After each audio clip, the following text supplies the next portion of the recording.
Hi, welcome back once again to the Elvis Conspiracy, where we're looking at the life and the death and perhaps life of Elvis Presley. I'm Jeff Dixon. I've kind of been your host as we're looking at a variety of things, theories, if you will, about the life and the death and what happened with Elvis Aaron Presley. Now, in our previous episodes, we've kind of looked and done a slow walk through the days before his death and the days after his death to the funeral. And then what happened after the funeral and some of the theories that began to emerge. And what you have to understand is that although this series is moving along, we're going to present a lot of evidence and a lot of things for you to think about. And I know that even from the feedback we've got, a lot of you are going out and trying to check into and look and dig a little bit deeper. And you're asking all sorts of questions, and we appreciate that. And we're not answering a whole lot of those questions right now because we're eventually going to get to that, because we're going to do what is hopefully an extensive look at this and then get to the end and give you a chance to decide what you think. And then I'm going to make some spiritual points about all of this. So how about that? What great fun that'll be. But to get there, we get to continue to dig into the life of Elvis. And so hours after Elvis Presley died, we know that an autopsy was carried out. Now, it begs the question, what was the cause of death? On the surface, that would seem to be a simple question.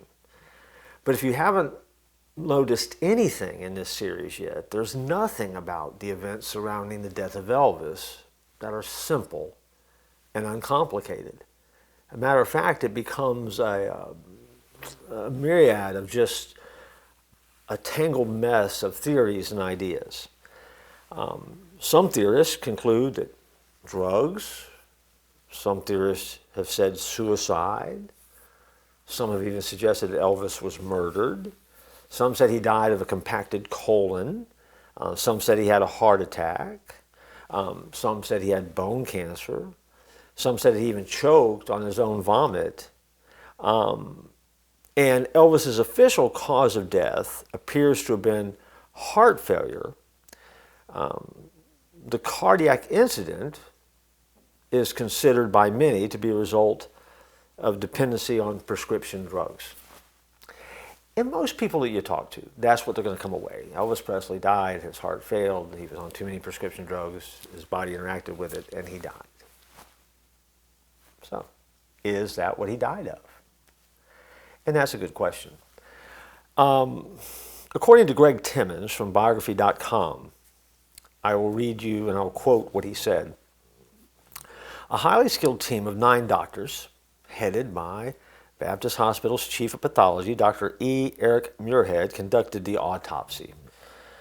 During the procedure, doctors found no signs of stroke, no signs of heart failure, or no signs of lung disease. They saw evidence that Presley was chronically ill with diabetes and that he was constipated.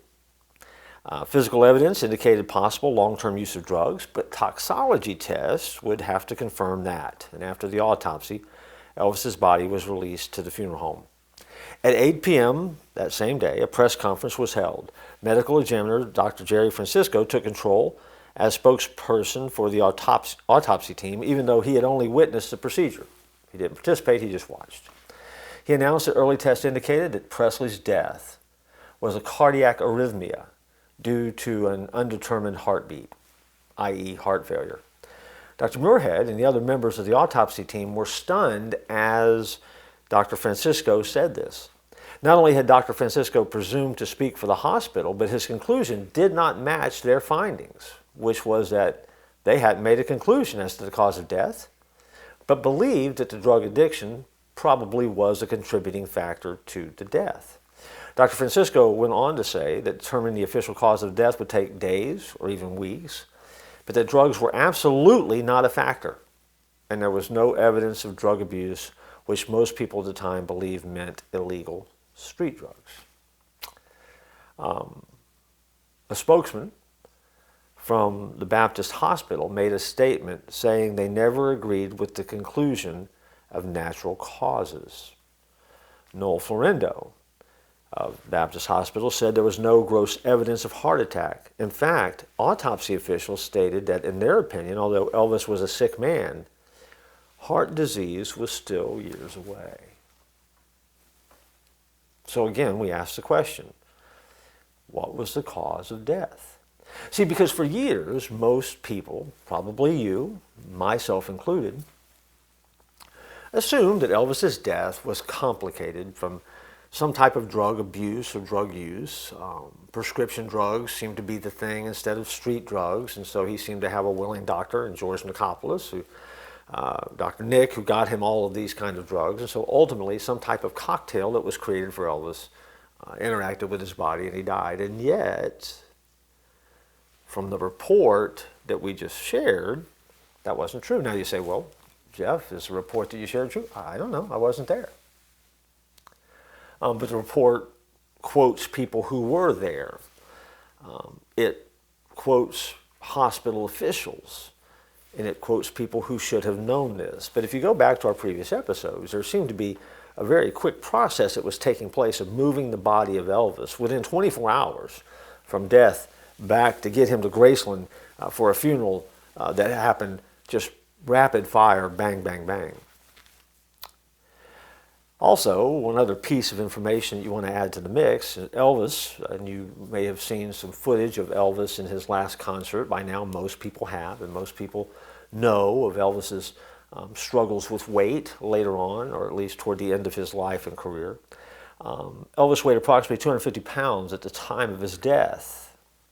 Yet the first autopsy report that was released listed Elvis's weight as 170 pounds. Just so you're aware, that copy of that autopsy report that was released was then replaced in official records by an autopsy report that didn't list any weight. Also, before we leave the topic of the autopsy, immediately after the autopsy, the results of that autopsy were made to be sealed for 50 years. And so to this date, the official autopsy of Elvis Presley has never been released. As a matter of fact, it won't be released until the year 2027, and we're recording this series in 2023. And so as we end this episode, I beg the question, and I will again roll this question out because that's what we do is we ask a lot of questions. Why would authorities feel the need to keep the details of the autopsy of the death of Elvis Presley secret for 50 years? 50 years that certainly would outlive most of the real intense interest and scrutiny.